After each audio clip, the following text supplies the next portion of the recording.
So here is how to remove parental controls on your Epic Games account. First, you'll need to open the browser and go to epicgames.com and make sure you are logged in with your account. You can press the sign in button on the right top here. Then click on your profile icon and go to account.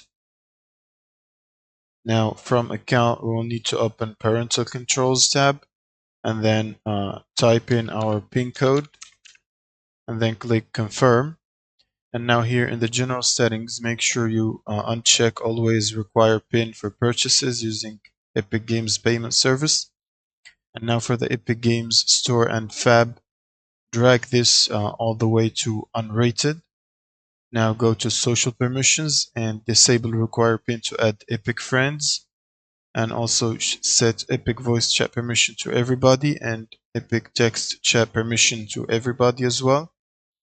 Now you can go to time limits and make sure you don't have any time limits in here that limit the usage of playing games or using the account.